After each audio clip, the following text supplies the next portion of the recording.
Good morning students. तो इस video में हम डिस्कस करेंगे types of chemical reactions. Types of chemical reactions, जो केमिकल रिएक्शंस होती हैं वो 4 टाइप्स की होती है। बेसिकली 4 टाइप्स की होती हैं। फर्स्ट है कॉम्बिनेशन रिएक्शन, सेकंड है डिस्प्लेसमेंट रिएक्शन, थर्ड है डबल डिस्प्लेसमेंट रिएक्शन और फोर्थ है डीकंपोजिशन रिएक्शन। इनको एक एक करके हम एक्सप्लेन करते हैं। First is combination reaction. Combination reaction combination reaction के अंदर क्या होता है बच्चों? कॉम्बिनेशन रिएक्शन के अंदर बेसिकली टू सब्सटेंस या टू रिएक्टेंट्स आपस में कंबाइंड होके सिंगल प्रोडक्ट्स बनाते हैं। तो जिसमें सिंगल प्रोडक्ट बनेगा मोर देन वन ऑफ रिएक्टेंट के कॉम्बिनेशन से, उसको हम कॉम्बिनेशन रिएक्शन बोलते हैं। जैसे जितनी भी मेटल्स हैं, ठीक है, मेटल जब ऑक्सीजन से रिएक्शन करती हैं तो metals combined with oxygen and form metallic oxide. ठीक है, तो ये सब क्या बना रहा है? मैग्नीशियम ऑक्सीजन आपस में जुड़े और क्या बनाया? सिंगल प्रोडक्ट बनाया, मैग्नीशियम ऑक्साइड। तो ये मैग्नीशियम डाइऑक्सीजन, हम O2 को डाइऑक्सीजन, क्योंकि O2 है तो इसको डाइऑक्सीजन भी बोलते हैं। तो मैग्नीशियम डाइऑक्सीजन से कंबाइंड होता है हाई टेम्परेचर पर। जब हम इसको हीट करेंगे तो क्या बनेगा? Magnesium oxide. तो this is one of the combination reaction. ऐसे ही कार्बन ऑक्सीजन की प्रेजेंस में बर्न होता है। जब इसको हीट करते हैं तो ये जलता है और क्या बनता है? Carbon dioxide. तो this is also a combination reaction. तो कॉम्बिनेशन रिएक्शन के अंदर क्या होता है? बेसिकली एक से ज्यादा रिएक्टेंट कंबाइंड होते हैं and they form the product. तो ये समझ में आ गया होगा आप लोगों को। सेकंड है डिस्प्लेसमेंट रिएक्शन। डिस्प्लेसमेंट रिएक्शन, जो डिस्प्लेसमेंट रिएक्शन होती है बेटा, इसके अंदर बेसिकली क्या होता है? जो ज्यादा रिएक्टिव होता है वो लेस रिएक्टिव को उसके सोल्ट से डिस्प्लेस कर देता। फॉर एग्जाम्पल समझ लेते हैं कैसे। इसमें डिस्प्लेसमेंट रिएक्शन में अगर आप कॉपर सल्फेट CuSO4 का एक्वस सॉल्यूशन लें, एक्वस सॉल्यूशन आपको मैंने बताया था कि एक्वस सॉल्यूशन की मीनिंग होती है सॉल्यूशन इन वाटर। हमने कॉपर सल्फेट के क्रिस्टल लिए और टेस्ट ट्यूब में लिए या बीकर में लिए और उसके अंदर पानी में उनको डिजोल्व कर लिया, तो एक ब्लू कलर का सॉल्यूशन बनता है। ठीक है, तो कॉपर सल्फेट का एक्वा सॉल्यूशन मतलब वाटर सॉल्यूशन कैसा होता है? Blue colour solution. इसमें जब हम जिंक डालते हैं तो zinc is more reactive. Zinc क्या है? ज्यादा रिएक्टिव होता है किससे? कॉपर से। इसीलिए जिंक कॉपर को डिस्प्लेस कर देगा यहां से और क्या बनाएगा? ये ZnSO4 जिंक सल्फेट और Cu2 प्लस एक्वस आयन बना, सॉरी 2 प्लस नहीं, Cu सोलेट। तो यहां पर जिंक ने कॉपर को डिस्प्लेस कर दिया और ये कॉपर कलर के प्रेसिपिटेट आपको टेस्ट ट्यूब के अंदर दिखेंगे। ये कॉपर सल्फेट था। कॉपर सल्फेट के अंदर जब आप जिंक ग्रेन्यूल्स डालते हैं तो यहां पे आपको रिएक्शंस दिखेगी और जिंक के ऊपर कॉपर डिपॉजिट होता जाएगा। क्यों? क्योंकि जिंक कॉपर सल्फेट से रिएक्शन कर रहा है और कॉपर को डिस्प्लेस कर देगा। तो ये तो थी कहानी किसकी? Displacement reaction. तो आपको डिस्प्लेसमेंट रिएक्शन समझ में आया। तो ऐसे ही आप कोई भी जो कम रिएक्टिव है, कॉपर कम रिएक्टिव होता है जिंक से, इसीलिए जिंक कॉपर को डिस्प्लेस कर देता है। ठीक है, तो जो भी कम रिएक्टिव होता है वो ज्यादा रिएक्टिव को डिस्प्लेस कर देता है। ठीक है, तो अगर हम यहां पर एक कोई दूसरा एग्जांपल लेते हैं, कॉपर के प्लेस में हमने लिया यहां पे आयरन, ठीक है, आयरन ले रहे हैं। आयरन में आपने, क्योंकि आयरन जो होता है दिस इज लेस रिएक्टिव, किससे लेस रिएक्टिव होता है? जिंक से।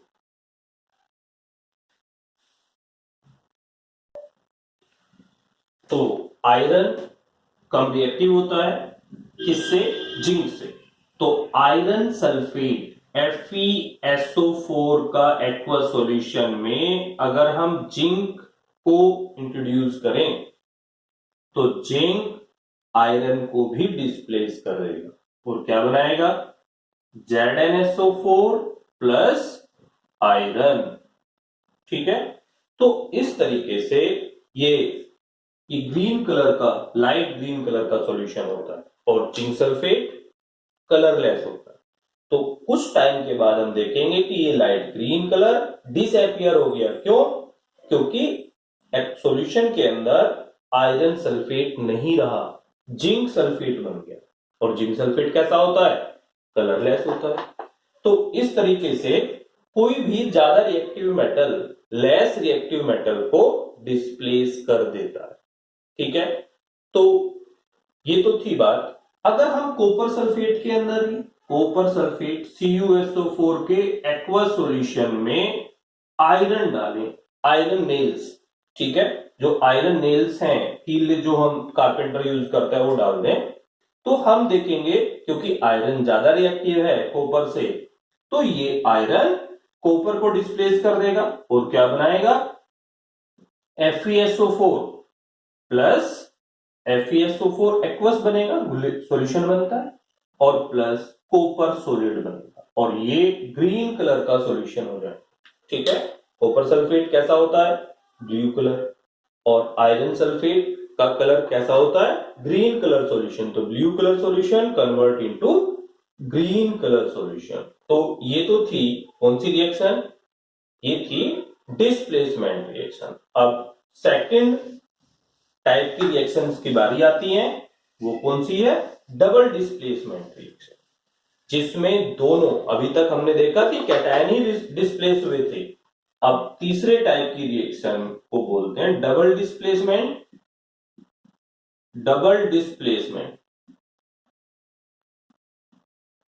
Double displacement reaction.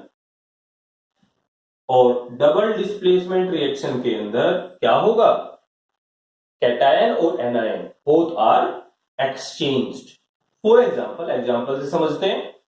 जैसे अगर हम lead nitrate PbNO3 whole twice, ठीक है, लेड नाइट्रेट के अंदर बेटा ये कलरलेस एक्वा सॉल्यूशन है। कैसा है? कलरलेस,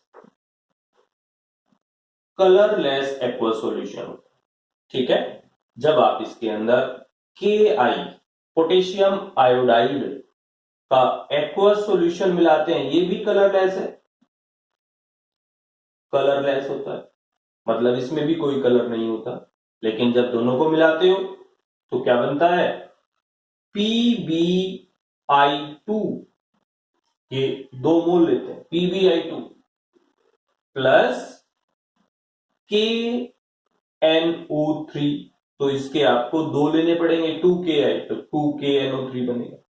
और जो PbI2 है ये येलो PPT है, yellow PPT, dark yellow PPT आएंगे टेस्ट ट्यूब में, आपको मैजिक सा लगेगा, ठीक है, कि ये भी कलरलेस था, 2 कलरलेस चीजों को मिलाया और क्या हुआ? डार्क येलो PPT बन गई। तो ये डबल डिस्प्लेसमेंट हो रहा है। देखो, पोटेशियम ने लेड को डिस्प्लेस कर दिया, आयोडाइड ने नाइट्रेट को डिस्प्लेस कर दिया। तो इस तरीके से सब एक दूसरे को डिस्प्लेस कर रहे हैं, तब इसको क्या बोलते हैं? Double displacement. ये KNO3 कलरलेस होता है, कलरलेस। तो येलो कलर किसके होते हैं? लेड आयोडाइड के। तो it also, yellow formation, yellow PPT का बनना also represent it is a chemical change, क्योंकि रिएक्शन तो आपको दिखेगी नहीं, ये केमिकल इक्वेशन तो लिखेगी नहीं उसके अंदर, ठीक है। तो आपको तो क्या दिखेंगे, प्रेसिपिटेट दिखेंगे, जिससे पता चलेगा कि ये एक केमिकल चेंज हो रहा है। ठीक है, और भी एग्जांपल्स ले सकते हो आप, जैसे हमने क्या लिया, सोडियम सल्फेट लिया, Na2SO4 सोडियम सल्फेट। ठीक है, तो सोडियम सल्फेट कैसा होता है, कलरलेस सॉल्यूशन है। इसका एक्वस सॉल्यूशन लिया, इसमें बेरियम क्लोराइड BaCl2 का एक्वस सॉल्यूशन मिला है, और क्या बना, क्या बन गया, ये दोनों एक दूसरे को डिस्प्लेस करेंगे, BaSO4 barium sulphate plus 2NaCl। NaCl तो आपको पता ही है, जो नमक हम घर में खाते हैं वही NaCl होता है, और ये कलरलेस सॉल्यूशन होता है, पानी में मिला के देखा ही होगा, बहुत बार मिलाते हैं, शिकंजी बनाते हैं, तो कैसा होता है ये, कलरलेस। लेकिन ये व्हाइट पीपीटी बनते हैं, व्हाइट पीपीटी मतलब ये सॉलिड फॉर्म में मिलेगा और ये एक्वस फॉर्म में मिलेगा। तो यहां पर भी एक कैटायन और एनायन एक दूसरे को डिस्प्लेस कर रहे हैं, तो इसको हम क्या बोलेंगे, डबल डिस्प्लेसमेंट रिएक्शन।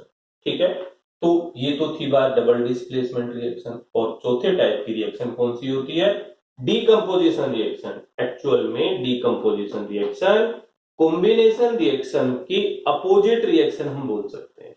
ठीक है, कैसे बोल सकते हैं डीकंपोजिशन रिएक्शन को, कि ये अपोजिट रिएक्शन है, ये double displacement sorry decomposition reaction में और कॉम्बिनेशन रिएक्शन में क्या होता है, इसमें टू रिएक्टेंट या more than two reactant single product बनाते हैं, और इसमें single reactant more than one product बनाएगा।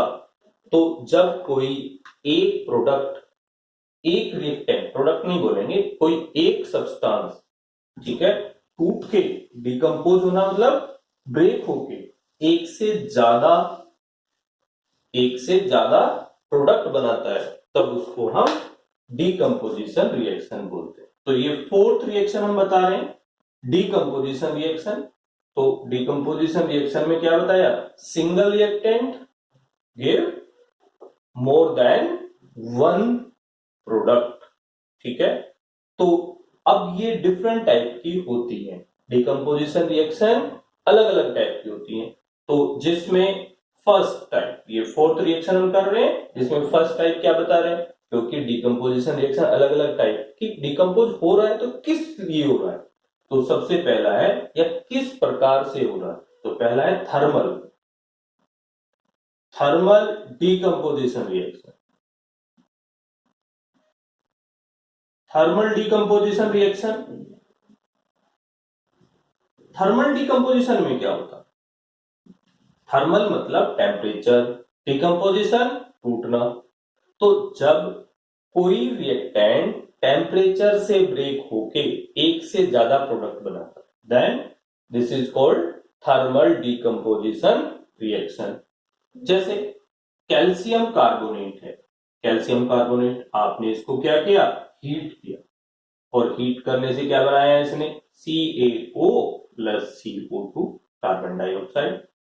तो कार्बोनेट ने टूटा कार्बोनेट और क्या बनाया, CaO calcium oxide plus CO2 carbon dioxide gas मिलेगी, ये सॉलिड मिलेगा। तो सिंगल रिएक्टेंट क्या दे रहा है हमें, मोर देन वन प्रोडक्ट दे रहा है। तो this is also A thermal decomposition reaction. तो ये भी एक थर्मल डीकंपोजिशन रिएक्शन होती है। एक दूसरा एग्जांपल लेते हैं इसका, ये तो फर्स्ट एग्जांपल था, दूसरा एग्जांपल लेते हैं, फेरस सल्फेट। अभी हमने बताया था कि फेरस सल्फेट FeSO4, ठीक है, इसका सॉलिड, हम सीधे एक्वा सॉल्यूशन को गर्म नहीं कर रहे हैं, सॉल्ट को ही गर्म कर रहे हैं, तो इसको हीट कर रहे हैं। हीट का सिंबल भी होता है डेल्टा।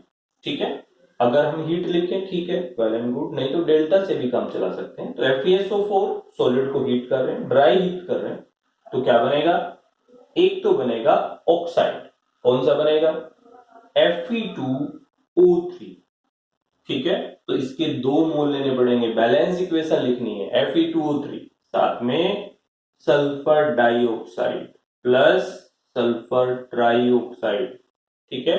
तो आपको ये दो गैसेस मिलेंगी, sulphur dioxide and sulphur trioxide gas का मिक्सचर निकलेगा, तो इवोल्व होएगा। तो ये भी एक क्या है, थर्मल डिकम्पोजिशन है। बिल्कुल सेम वे में अगर हम नाइट्रेट को गर्म करें, हीट करें, नाइट्रेट PbNO3, ठीक है, whole twice, PbNO3 whole twice, इसको हीट कर रहे हैं।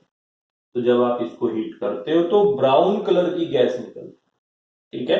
तो आप टेस्ट ट्यूब लेंगे, तो टेस्ट ट्यूब में आपने क्या किया, ये लेड नाइट्रेट लिया और इसको हीट कर रहे हैं, तो टेस्ट ट्यूब साइड से ब्राउन होती चली जाएगी। ब्राउन हम दिखाएंगे लैब में, जब आपको लॉकडाउन खुलेगा तो हम आपको ये लैब में भी परफॉर्म करके दिखाएंगे। लेड नाइट्रेट क्या होगा, टेस्ट ट्यूब को ब्राउन ब्राउन मतलब कोई गैस निकल रही है जिसका कलर ब्राउन है, क्योंकि टेस्ट ट्यूब तो कलरलेस होती है।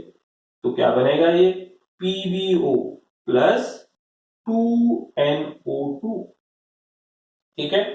तो PbO प्लस 2NO2 बनेगा।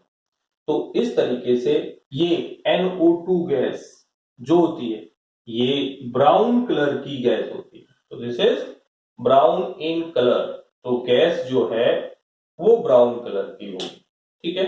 तो इस तरीके से आपको ये पता चला कि ये थर्मल डिकम्पोजिशन रिएक्शन कौन सी होती है। लेकिन अभी हम देख रहे हैं कि ये रिएक्शन अभी बैलेंस नहीं है। यहाँ पे 3 2 जा 6, 6 ऑक्सीजन है, लेकिन यहाँ 2 2 जा 4 और एक 5 ही ऑक्सीजन है, तो इसको बैलेंस करना पड़ेगा। बैलेंस करते हैं, 2 लगा लेते हैं, यहाँ पे भी 2 लगा लेते हैं, तो ये कितना हो जाएगा, 4। अब 2 ऑक्सीजन की जरूरत है, मतलब एक O2 गैस भी साथ में लिबरेट होगी। तो ये भी एक थर्मल, लेकिन O2 तो कलरलेस होती है, तो जो ब्राउन कलर आएगा, ब्राउन कलर जो आएगा वो NO2 नाइट्रोजन डाइऑक्साइड का ही आता है। तो ये थर्मल डिकम्पोजिशन का एक एग्जाम्पल था। अभी बताया था डिकम्पोजिशन रिएक्शन अलग अलग टाइप की होती है। दूसरी है photo decomposition. Photo decomposition, photo का मतलब क्या होता है, फोटो मतलब फोटो जो पिक्चर होती है वो उसको फोटो नहीं बोलते। फोटो का मतलब होता है लाइट, ठीक है। तो बहुत सारे सब्सटेंस ऐसे हैं जिसको सनलाइट में एक्सपोज करने से डिकम्पोज हो जाते हैं, तो उनको हम, जब उस रिएक्शन को हम क्या बोलते हैं, photo decomposition reaction. For example आपके पास में क्या है, सिल्वर ब्रोमाइड AgBr, ठीक है। तो AgBr को आप सनलाइट में छोड़ दो, ठीक है, लाइट, सनलाइट, तो क्या बनेगा, ये सिल्वर अलग हो जाएगा और Br2 गैस इवोल्व हो जाएगी। बिल्कुल सेम वे में सिल्वर क्लोराइड AgCl को आप लाइट में छोड़ दो, खुला छोड़ दो, एक्सपोज कर दो लाइट के अंदर, तो क्या होगा, सिल्वर बनेगा और क्लोरीन गैस लिबरेट हो जाएगी, ठीक है। तो ये सब किसके एग्जाम्पल हुए, फोटो डिकम्पोजिशन। और इनका यूज पहले जो फोटोग्राफिक फिल्म होती थी, पहले जो पुराने कैमरे होते थे उनमें एक रोल लगता था, एक फिल्म लगती थी जिसको फोटोग्राफिक फिल्म बोलते थे, ठीक है। उस रोल से लगभग 30 से 35 फोटोग्राफ्स, 30 to 35 फोटोग्राफ्स हम खींच सकते थे। तो वो जो रोल होता था उस पे ये AgBr और AgCl की ही कोटिंग होती थी, और उसके अंदर जैसे ही फोटो क्लिक होता था तो लाइट से, क्योंकि कुछ टाइम के लिए उसका शटर खुलता था कैमरे से और फोटोग्राफिक फिल्म पे लाइट पड़ती थी, और लाइट से ये डिकम्पोज होके इसमें कन्वर्ट होता था, मतलब वो एक केमिकल रिएक्शन के थ्रू फोटो बनता था, तो केमिकल इमेज होती थी वो, ठीक है। तो फोटो डिकम्पोजिशन समझ में आ गया। और थर्ड टाइप की डिकम्पोजिशन होती है electric decomposition. Electric decomposition electric decomposition क्या है ये?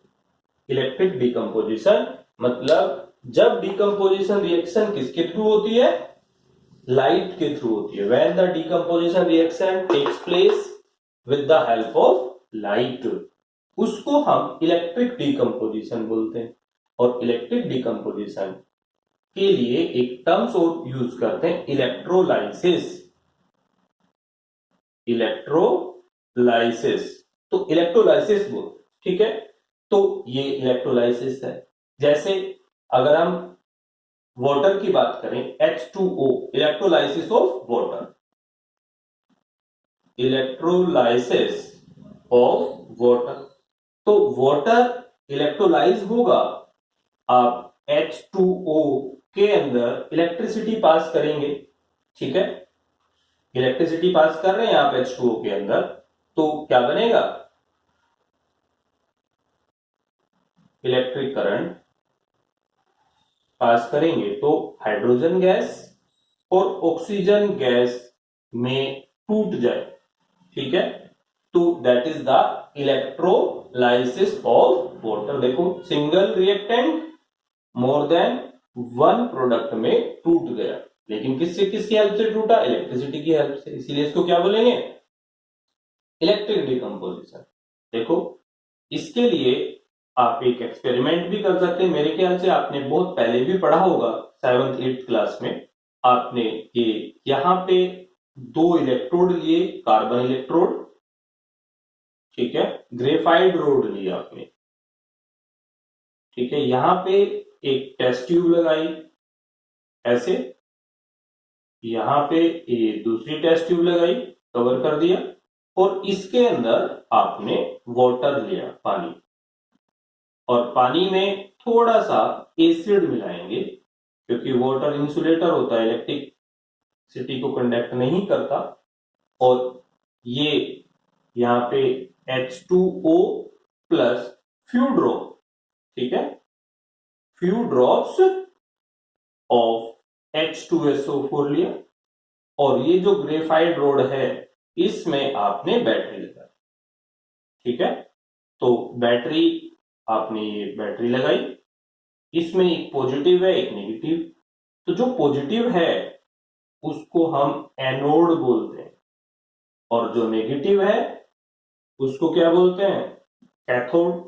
तो जब आप इलेक्ट्रिसिटी पास करेंगे तो आपको पता चलेगा कि जो एनोड है, एनोड, वहां पर ऑक्सीजन गैस कलेक्ट होती है, और जो कैथोड है इसके ऊपर हाइड्रोजन गैस कलेक्ट होती है, ठीक है।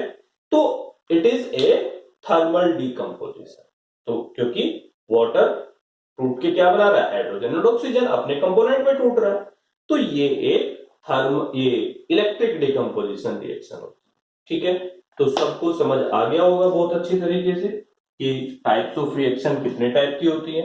इस चैप्टर में दो चीजें बचती हैं, एक ऑक्सीडेशन रिएक्शन, वो अलग टाइप से है, ऑक्सीडेशन रिडक्शन रिएक्शन। एक ऑक्सीडेशन रिएक्शन पढ़ेंगे, एक रिडक्शन रिएक्शन पढ़ेंगे, और एक रेंसिडिटी पढ़ेंगे, ठीक है। वैसे बहुत सारे और भी, ये क्राइटेरिया से अलग हम दूसरे टाइप की देख सकते हैं, जिसमें एक्सोथर्मिक और एंडोथर्मिक रिएक्शन पढ़ेंगे। तो नेक्स्ट वीडियो में हम आपको लेके आएंगे थर्मल, कौन से? Oxidation reduction reactions and exothermic and endothermic reaction and rancidity, जिसमें ये चैप्टर फिर फिनिश हो जाएगा। ओके।